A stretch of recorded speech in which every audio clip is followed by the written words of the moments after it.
איתנו היום לאו צזה, החכם הסיני הנודע, שכתב את ספר הדאו.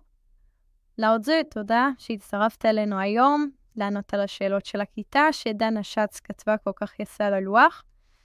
בכל אופן, השאלה הראשונה הייתה, האם חיבקת פעם פנדה? פנדה, החיה הכי עצלנית בעולם, ועדיין מצליחה להיות חביבה על כולם. לא חיבקתי פנדה, אבל למדתי ממנה משהו חשוב. כמו שכתבתי, דאו צ'אנג, ווי, ווי בווי, הדאו אינו עושה דבר, ובכל זאת שום דבר אינו נותר בלתי עשוי. הפנדה יודעת שלפעמים הכוח הגדול ביותר הוא בשקט ובמנוחה. טוב, זה נשמע לי קצת משעמם. לשאלה הבאה. איזו חיה הסינים מקדשים ולא אוכלים? זו שאלה מסובכת. התרבות השתנתה הרבה מהזמני. אבל הדאו מלמד אותנו, תיאנדי בורן איוואן ווי צ'וגו, השמיים אינם אנושיים. הם מתייחסים לכל היצורים לשוויון. הטבע לא בוחר מי ראוי למות ומי לחיות. הוא פשוט זורם בדרך הדאו. וזה לימד אותי שכל חיה ראויה לכבוד. אוקיי, שאלה הבאה, האם ראית פעם דרקון? דרקון?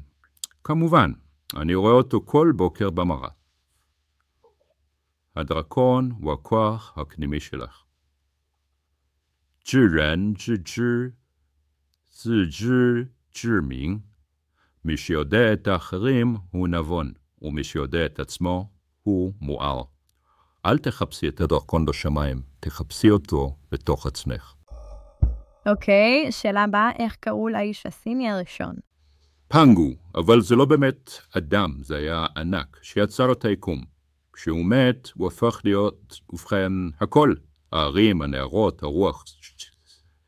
זה מזכיר לי, ציין ג'סיין, שריט ושיה. מסע של 1000 מייל מתחיל בצעד הראשון. גם אם פנגו היה הראשון, מה שחשוב זה מה שאנחנו עושים עכשיו עם העולם שהוא השאיר לנו. אוקיי, שאלה הבאה, האם הסדרה קונג פו פנדה היא מדויקת? הם הפכו אותי לצו זקן וחכם, אז אני לא מתלונן. שנרן בויין ג'טיאו. החכם לא מלמד באמצעות מילין. והסדרה לוכדת את הרוח של הדאואיזם, לא במילים אלא בדוגמאות. פה הפנדה לומד לא מספרים אלא מהחוויה. זה דאואיזם טהור. אוקיי, שאלה הבאה, האם ויקיפדיה צודקת? ויקיפדיה. זה כמו אוקיינוס, יש בו פנינים ויש בו גם דברים אחרים. 知不知上, 不知知 פינג. לדעת שלא יודעים זה הכי טוב. לחשוב שיודעים כשלא יודעים זו היא מחלה. אל תסמכי על מקור אחד. תמיד תשאלי, תמיד תחפשי. אוקיי, שאלה הבאה, האם רצית לדעת את כל הידע של האנושות? פעם כן, עד שהבנתי שזה כמו לנסות לשתות את הים. 善师傅拱一拳, 当其无有耻之用. 30 המוטות שתומכים בגלגל, מה שביניהם ריק הופך את זה לקרקרה. ככל שאתה מתרוקן יותר ממה שאתה יודע, ככה יש לך יותר מקום ללמוד דברים חדשים. אוקיי, למה השתמשו בצווים מסכנים לכתוב עליהם סימנים סינים והשליחו אותם לאש? זה היה בתקופה לא כל כך נאורה. הם חשבו שככה מתקשרים עם הארוחות. 夫为不争, 故天下魔囊与玉争. הדרך של הטבע לא מתחרה, ובכל זאת היא מנצחת. אני תמיד העדפתי לדבר עם הטבע, ולא לכפות עליו שום דבר. האם אתה מאמין במיתולוגיה הסינית? לא. בצד שלכם של העולם חושבים שגם אני דמות מיתולוגית.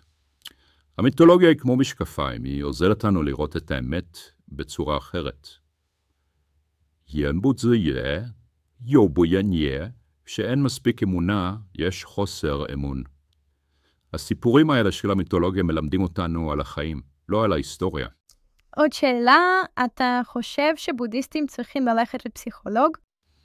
בודהיסטים, אני דאואיסט. בכל אופן, שרן בובין, איצ'י ג'נבין.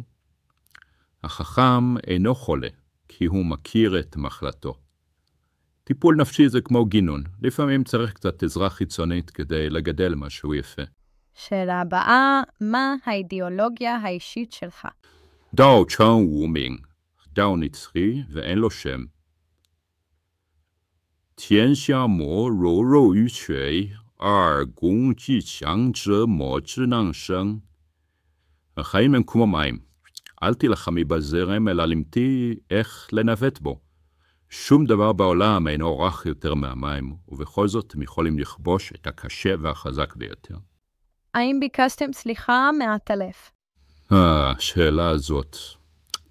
知之不待, מי שיודע מתי להסיק, אינו נקלע לסכנה.